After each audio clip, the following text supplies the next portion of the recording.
I'm so impressed with how the community that you guys have been able to bring up. So a little bit, Morning. Hi. a little bit about Ladies Hello. X is that we are a group of women, femmes, and non-binary Yay. UXers, and we gather to connect, support, and learn together. So a little bit about our next meetup. We want to pop onto the next slide. On February 18th, we are going to be doing a panel discussion on enterprise UX. So I know a lot of you are students. This is a really good panel to join because it's really it's going to give you an edge because we're going to go over some things that they do not teach you in school or boot camps or anything like that. So join us, and the way you can join us is by going to Meetup and looking up Ladies That UX ATL, the Atlanta chapter. And so, and because it is in Atlanta, it's going to be in Eastern Standard Time, so just keep that in mind. But please join us for our next meetup. We would love to have you. And I'll hand it back over to Julia, but thank you so much for having us. Thank you, Havana. We are so excited for you to be here along with Ying and Vicky. If you could put back the slides up. And yeah, I'm so excited. And as you can see, our events coordinator is on top of it. Donald, sorry, I keep calling him Donnie. Donald has the meetup link right there. So it's going to be ready for you all to sign up for. Now, as always, we love to hear what takeaways you have from our events. And I'm sure Havana, Ying, and the rest of Ladies at UX Atlanta want to hear what you learned from this event. So make sure to tag us as well as tag the Ladies at UX Atlanta on LinkedIn and on Instagram, because again, we have some extra stickers that we want to give out. So make sure to do that after the event today. Awesome. And now I'm so excited to be introducing our speaker today, Ying Yao. She is a senior UX designer at Honeywell and a first-generation Asian American immigrant. She kicked off her career creating digital solutions for Fortune 500 clients before transitioning to enterprise UX to tackle B2B product challenges. She believes good design is more than just a pixel on the page. And I'm so, so excited to welcome you here today, Ying. You can go ahead and take it away. Will do. Awesome. And then cliche double check, you can see my screen? Yes, we can. All right, let me also turn on my captions. Well, thank you so much to Julia and Havana and everyone else for that beautiful introduction. Hi, everyone. My name is Ying. Thank you so much for sharing a piece of your weekend with me. I'll kick off by sharing a little bit about myself. So as Julia mentioned, I'm a UX and product designer at Honeywell. I'm also the co-organizer of Ladies at UX Atlanta, and also a design mentor at ADP List, where I get to mentor people from all over the world. So I've been in this career for about 5 years, starting on the agency side and now in enterprise UX. And over time, I feel like I've designed enough responsive sites, mobile apps, chatbots, AIs, annotated enough wireframes, created enough onboarding flows, and designed enough clickable prototypes to look back and jot down some of the skills and the traits that I feel like an effective UX designer should have. Many of us develop these skills in the dedicated curriculum or via the many online learning platforms available, Skillshare, Coursera, or General Assembly. I'm a little bit different. I learned some of these skills as a kid growing up. And this is not a brag or anything. I'm not saying I jumped online when I was 10, I stumbled across a UX article, and then I started to officially learn from there. I mean that I learned some of these skills before I ever understood what user experience design even was. I learned them as a person who has been navigating 2 cultures, 2 languages, and 2 spaces for my entire life. So I'll be going over these 3 skills and share with you how I encountered them as an immigrant kid growing up, what I learned from it, and how those experiences impact my work today. So empathy is foundational to UX design. Empathy is the ability to understand someone else's feelings, thoughts, motivations, wants. It's as if you're in their shoes, as the saying goes. So you build this empathy by listening, by observing, understanding, and reacting appropriately. And applying this to UX design means that you are designing with the intention of solving a user's existing need or problem. So you may be asking, well, how did you learn to build empathy as an immigrant kid growing up? Well, first, when you grow up as a Chinese kid in the suburbs of the South, you catch on pretty quickly. You're a little bit different than the other kids at school. And those differences, they made me feel like an outsider. I ended up retreating and spending a lot of time escaping into books and video games. And at first, I didn't understand why I was different, why my family spoke a different language, why we followed different customs than other kids. I didn't understand why we ate steamed fish and dumplings instead of casseroles and sandwiches. And I began to realize that there was more to the story than I truly understood. That we didn't just pop up here in America and that was that. That there was a full backstory to it. And so how did I dive into this backstory? By asking my parents lots and lots of questions. Questions like, what was it like growing up in China for you? What hobbies or trouble did you get into? What was it like coming here to America? What were your expectations? And if looking back, what would you do it any differently? So I didn't get answers to all these questions, but the ones that resonated with my parents led to some pretty amazing stories, and they spanned for hours and hours.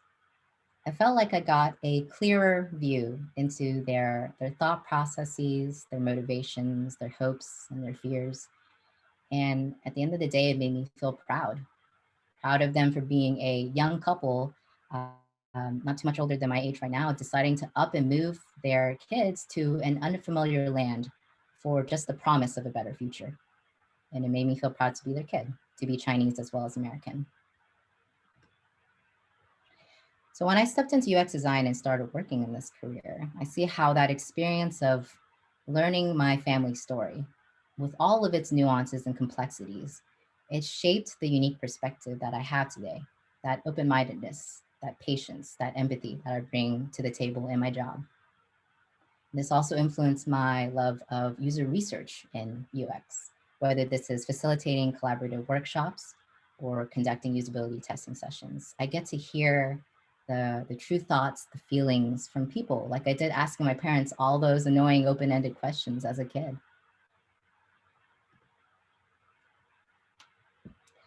At some point in our career, sooner or later, we're going to run across difficult stakeholders. These can be a client that wants everything, and of course they wanted it yesterday, or a developer that is resistant to changing the existing tech stack to implement some critical UX improvements. Or maybe it's a VP or some kind of exec that does not clearly see the value of implementing a UX process and evangelizing it across the company. I've encountered these types of challenging stakeholders in my career and have been able to navigate them successfully because in my mind, I've had this perspective to check against these moments because for over 25 years, I'd worked with two of the most difficult stakeholders that you can imagine. First off, we need to acknowledge how supremely 90s this picture is and how well stakeholder number two, my mom, pulls off those shoulder pads. So you may chuckle a little bit about this, but think about it. Your family is a long-term project with multiple stakeholders who have different motivations, different perspectives, and different goals. You can argue that the stakes are higher here because these stakeholders, your family, they are near and dear to you. And it's not as simple as walking away from them at the end of the day. And that's why I learned to keep a level head at work, even when we have intense disagreements, because I've personally sat through enough intense family discussions that made me sweat way more than any work meetings I've been in. So that perspective has helped me through a lot. And hearing this, I understand that almost everyone feels like they deal with family challenges or drama. But understand that if you're a person who has grown up in the same culture or same country as your parents, then by default, you more likely share similar beliefs and perspectives already with them. When you have to juggle your teenage years and two cultures, that's something else entirely. These are some of the American and Chinese cultural values that I've encountered growing up. And of course, this list is not comprehensive. You can see there's a few of them in here that seem at odds with each other. And that conflict has surfaced in my relationship with my family because I grew up here in America from a young age. So I do skew more American in my default thoughts and beliefs. So when I was a teenager nearing the end of high school, I had these grand ambitions of being a video game designer, photographer, taking a year off before going to university to work or apprentice under a trade. And my parents raised a lot of red flags at that, as some of you can imagine. In their mind, they wanted me to choose careers like, say it with me now, doctor or lawyer, which I really struggled with because I didn't feel like those career paths aligned with who I imagined myself being in 5 to 10 years. So I learned to navigate this building conflict by working on that empathy I shared earlier, that understanding of their viewpoint, where they came from, what culture, like what was the cultural expectations of them. And so the core issue here wasn't that they wanted me to be specifically a doctor or a lawyer. They wanted me to choose a more financially secure career because they personally knew what it was like to juggle multiple low-paying jobs, and they were afraid that I would end up doing the same thing. And so, like you do in a healthy team, you build trust by acknowledging each other's viewpoints, and you start to find areas of commonality, of alignment, so you can start to take steps to move forward. And for me, I ended up choosing a multidisciplinary major that was both technical and artistic. I took computer science courses as well as design classes. And the former helped my parents feel more relieved about my career's prospects and that I was learning these programming skills that can be applicable to multiple jobs. And the latter helped me explore that creative itch that I've always had. So this experience was pivotal in teaching me to be communicative and collaborative with my teammates and stakeholders. And that despite surface level conflicts or disagreements, we shouldn't forget that we are often working towards the same goal at the end of the day.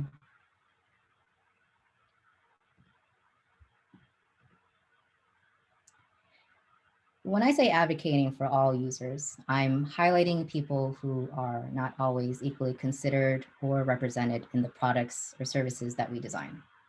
And why is that?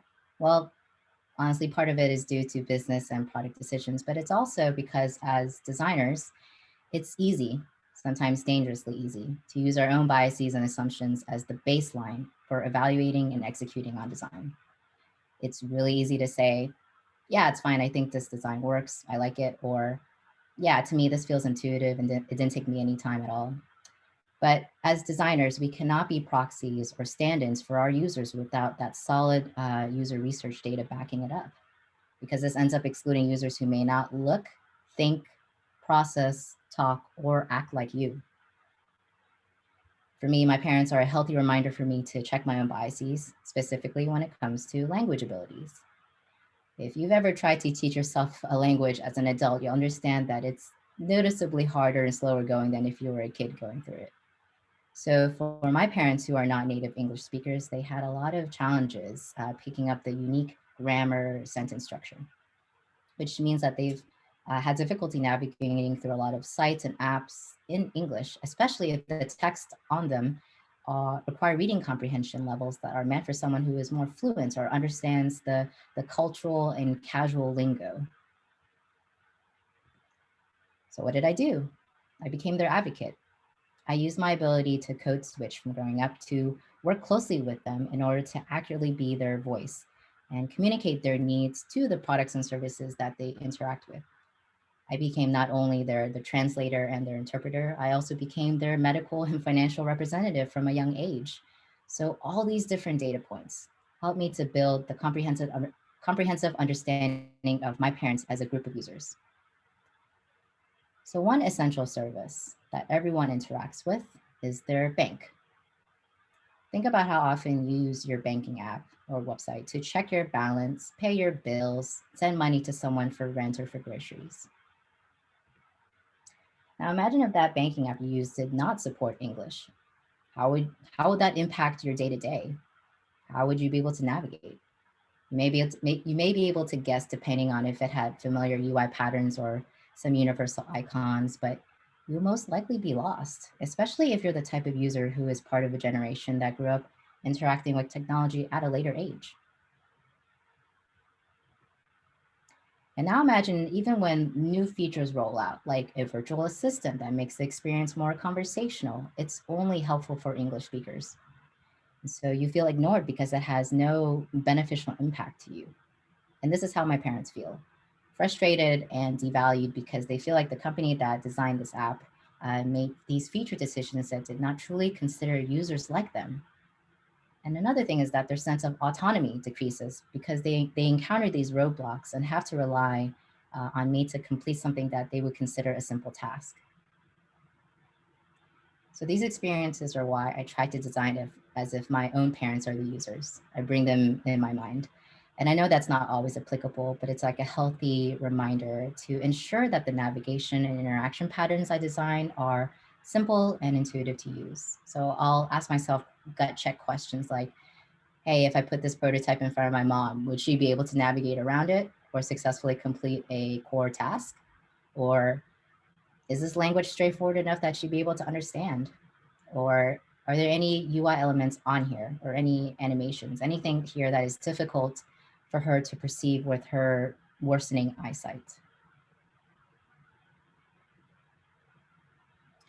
And so besides designing for the people near and dear to us, it's also important to design for diverse users from the beginning, to advocate for defining and implementing accessibility best practices and inclusive design methods into your projects as early as possible.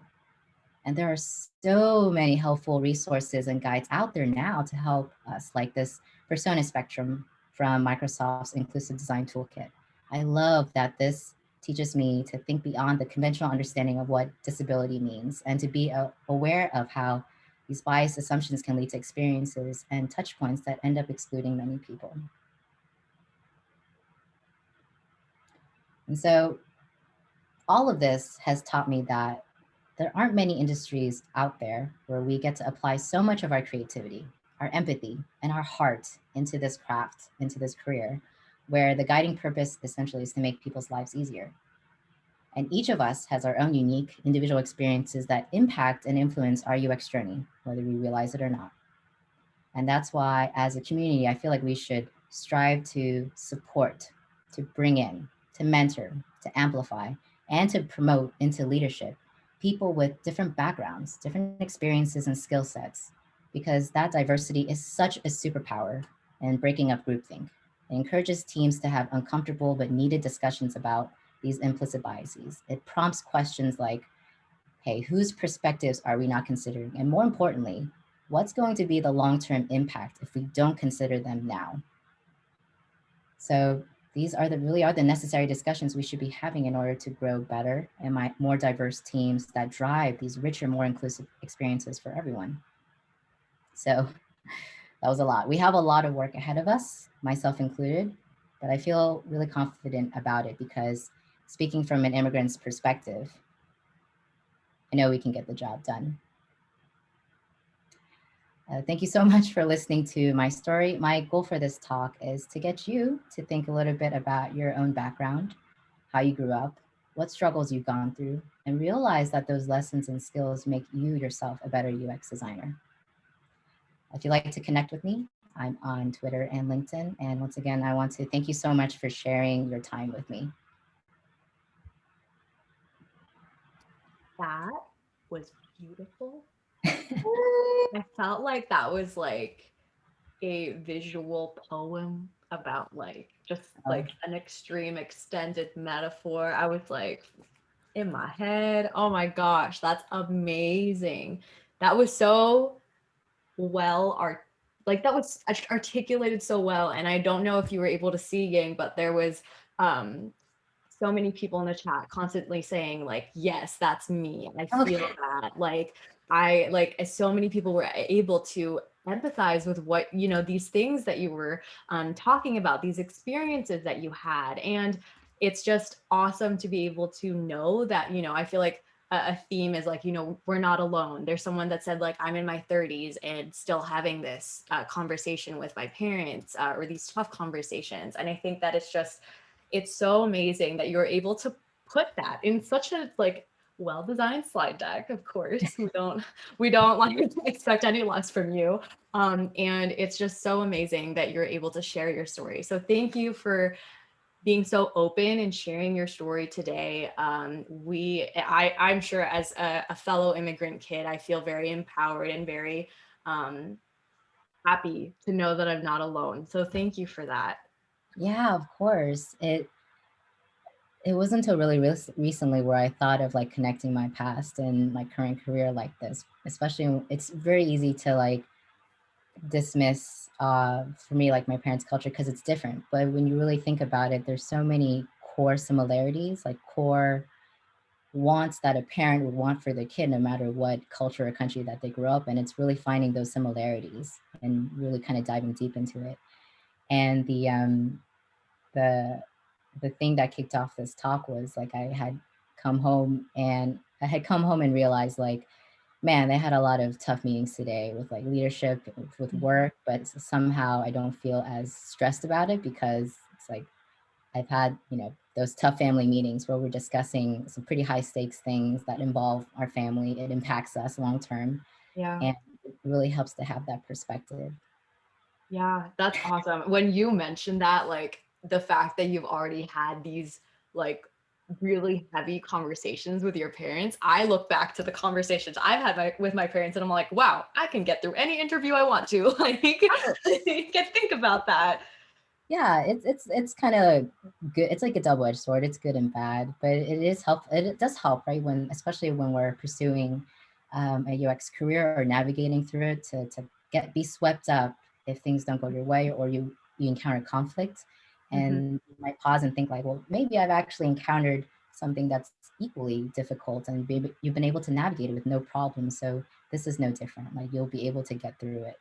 Yeah, for sure. And I feel like too, in the way that you presented, like how there are so many different similarities in the things that you've grown up with and what you have to deal with today, I feel like you're making us recognize that, we have way more tools in our toolkit than we realize. Like, I feel like, this like idea of connecting the dots and saying like, I've actually had more experience dealing with this kind of stuff than I think. So I think that's awesome because I feel I don't know about you all, but I feel powerful or like more powerful than I thought I was before this event. All right, so now we're actually collecting some questions and I'm gonna go ahead and just ask you them. Everyone, if you have a question, please add it to the chat and we'll make sure to have as many as we can answered. So our first question is from Gracelyn. And they ask, what do you tell yourself when you feel like giving up on an idea or project? What skills did you learn working from working in UX that you are most proud of? Is that a two-part question or? Yeah, I guess that's two-part. Yeah. So the first is what do you tell yourself when you feel like you're giving up on an idea and a project? I usually give myself space or time away from it. If I feel like I'm tempted to just like drop it or like, all these negative emotions or dismissive thoughts kind of pop in that it's happened to me enough times that I can recognize it and say like, okay, it's okay for me to step away, to give myself space, to get outside perspective, to look at it from their point of view or look at it from a fresh perspective and evaluate it. So I think it's helpful. So answer is space, time, and perspectives from people that you trust or you love. For sure. What was that second question? Yeah, and the second question is, what skill did you learn from working in UX that you are currently most proud of? It's hard to just choose one skill, but if you could choose one skill, what do you think that skill would be? Yeah, I would say the ability to perform and execute under pressure. Yeah, and of course, a huge part of that is growing up with my family, but it does help to, again, give yourself that moment to breathe. And if you're under like that constraint or you're under that pressure to provide an answer or to execute on something that how do I say it? It's okay to give yourself that space to like think through it. And Right. yeah, I've gone through a lot of like stressful situations at work where I always tend to take a step back and reevaluate before I communicate my thoughts and values, and that's helped me in the long run instead of firing from the hip. Everyone's different. Some people like to speak from the gut, immediately reaction wise, but I tend to take a step back and evaluate my scenario before I have an answer to that. Yeah, I feel like that's such a powerful skill to have, especially, nowadays you can apply that to anything when it comes to, the uh, political tension, like misunderstandings, miscommunication. I feel like that's a huge thing to have, not just as a UX designer, but also just a decent human being. So I think a lot of people can learn from you. Yeah. Oh, And yeah, and to add to that, it's yeah, also for sure. that mindset of separating yourself from the situation too, like your value, your identity from this scenario or this situation that's more objective. Yeah, yeah, for sure. And lastly, from Gracelyn, what advice do you have for anyone that's job hunting right now? Hmm. I know it's cliche, but patience is one thing. But also, I learned this from Havana actually is time blocking, Mm, blocking out time to focus on the job search, and then blocking out time to focus on things that give you happiness, that give you some peace. To remind you also that yes, this career search is important, but you're also more than that career, mm. and it'll help you stay balanced as well as you navigate that job search. Absolutely. I feel like there's definitely kind of this tunnel vision that I'm sure a lot of people have when it comes to like I need to get some kind of job. Yeah. But yeah, that's an amazing piece of advice from Havana. And I feel like one thing that I'm doing is like I look for like some kind of hobby. So like me, as you probably if you were here earlier in the chat, I was like plants. Like I've just been looking and taking care of plants. So maybe just find your niche thing as well. And so our next question comes from Vicky, and Vicky asks, how do you personally advocate for yourself at work as an Asian immigrant? Hmm. I have an answer. I don't know if I'm allowed to Yeah, jump in. Um, I personally haven't really faced a lot of discrimination again as an Asian American. However, I feel like as an Asian American and first gen and a US citizen, what I actually do is I use my citizenship to speak up for coworkers who are on work visas. The reason Mm, why is because they literally have no leverage, no power to push back on projects, to really speak up against stakeholders. Like it's much more risky for them. So I try to use I guess use my privilege to like like either voice their opinions, seek out their opinions, but also back them up when they do speak. yeah, Yeah. that's To really add to that, for me, it's more of like I have the face of an Asian woman, so and I have enough seniority to be able to speak the thoughts or concerns of the more junior designers on my team. Like I'm yeah. usually the one that's going to ask the hard hitting questions or the question that everyone else is thinking in the room, Mhm. but may feel scared or intimidated or more introverted to voice them. So I think me looking how I am, asking those tough questions helps everyone. Yeah, I think you mentioned this in your presentation about just being able to advocate for people in the same way that Hannah was talking about. I think just advocating for these different perspectives is so important. And I love that. I love that answer. And so here next we have Aha's question. What advanced tools have you used for language processing or translation?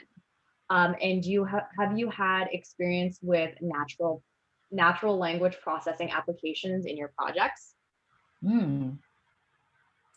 Short answer, no, unfortunately. That would be really cool to do. In terms of like my day to day with my parents, in terms of our conversations, it's a weird mix of English, Cantonese, and a little bit of Japanese. And then whenever I have to explain a concept or something that they're unfamiliar with, I'll, I'll default to either Google Translate, or I try to explain it in a way that they might understand with Mhm. concepts that they already are familiar with. And sometimes it is hard, right? Because I speak very good conversational Cantonese, but Mhm. not enough to explain more complex topics or, Right.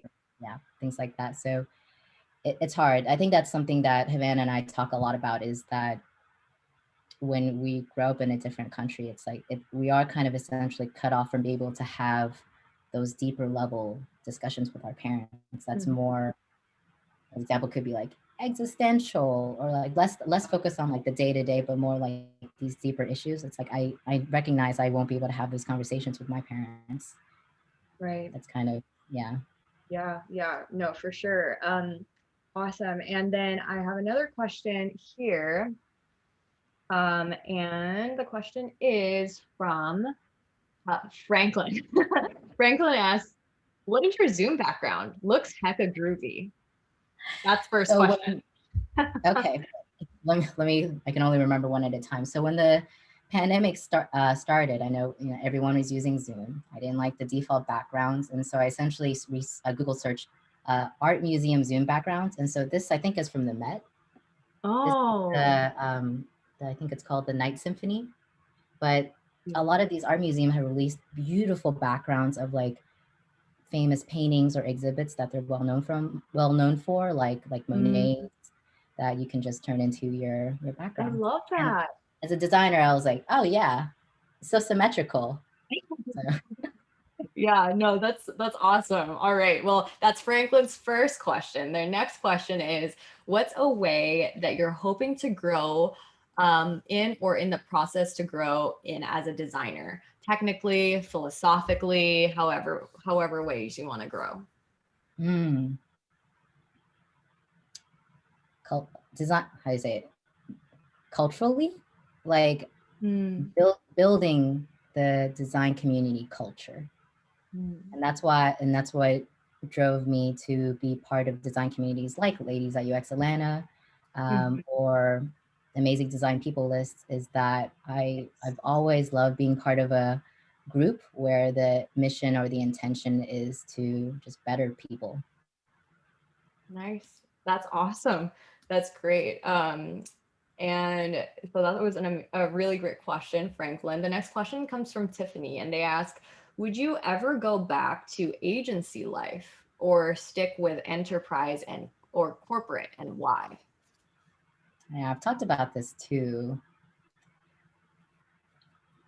Let's see, the why I so what some context why I chose to go into agency in the first place, like straight out of school, was I wanted to get as much experience as possible, and like as as much as possible. And that meant like, oh, Mm, in an agency, every few months or every few weeks or however long the project is, I get to learn how UX is valued, communicated, and executed depending on this client or this industry, from like travel to hotel to mhm, entertainment to automotive.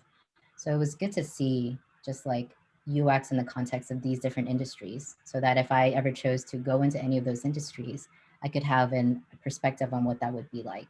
right. Why I decided to move to enterprise UX was that I wanted to have more of a design leadership voice in the direction of a product. Mm, And I recognize that that's kind of limited in an agency. So that's why I transitioned to enterprise UX.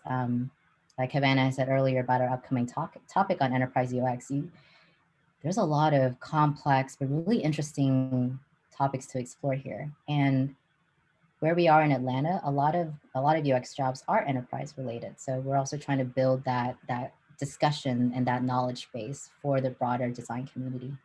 right. Awesome. That's great. And we have another question from Amrit. Um, Ying explained that she also learned and has had experience in the development field too. My question is, how could I benefit development skills in UX and UI design? How can I benefit? Benefit from, I think.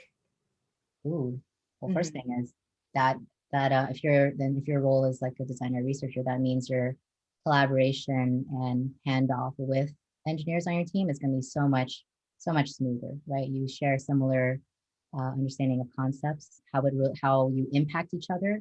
And it also means that you build allies a lot more quicker too. And if you're new to a company and if you already understand like what are some of their priorities, some of their constraints as developers, you can already try to design toward that or speak toward that. So it definitely gives you a leverage. Right. Awesome. Next, we have one from Caesar. When designing, where or what do you do to look for inspiration for your projects? Hmm.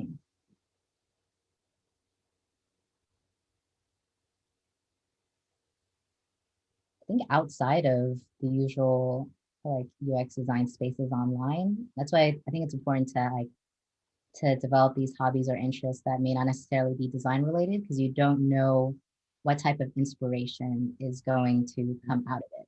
Mm-hmm. I think especially with like the pandemic in 2020, the how design can play a role in different spaces and different industries has dramatically changed. So I think there's a lot of opportunities for us to like play a big role in that and finding those like opportunities that you haven't seen before, those like these areas that can be better served by UX design. Really cool. Yeah, I feel like to like speak to that too is just like, you know, I feel like inspiration can come from like the things that you didn't realize connected to UX at all. I Yeah. mean, like I like just a personal connection. Like I like plants, and then I was like, is there a plant app? What plant apps are there? Like, you know, then and it's like you go through like multiple rabbit holes to find like, you know, inspiration from areas that you didn't even realize Yeah. that needed UX. Yeah. So it's like those hobbies that may not be design related, but it's like then that gives you the opportunity or space to explore that in a project or in an article or whatever and share your perspective on it. Yeah. It definitely would set you apart from others. Yeah, yeah, for sure. And Nicole, okay, Nicole has a very interesting question that asks, how do you explain to your parents that you wanted to pursue UX design? And then there's like the second half of that question and what UX design actually is. Okay. My first iteration was to find the Wikipedia article UX UX design, and I there's love that. an option to change it to simplified Chinese, and then I sent them the link, but then they're like, this means nothing to me.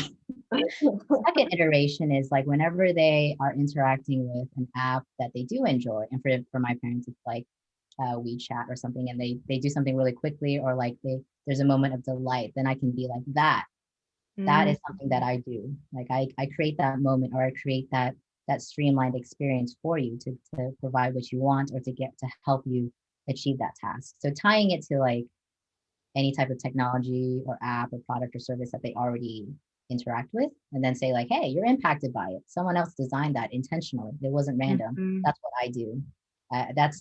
That's worked a little better than sending a That's text. good. No, yeah. And it says too that Nicole tried to explain to their parents and family a couple of times, but they say, I think they think I'm somewhat of a software developer because it's a job in tech. So they think I'm making hella money, LOL.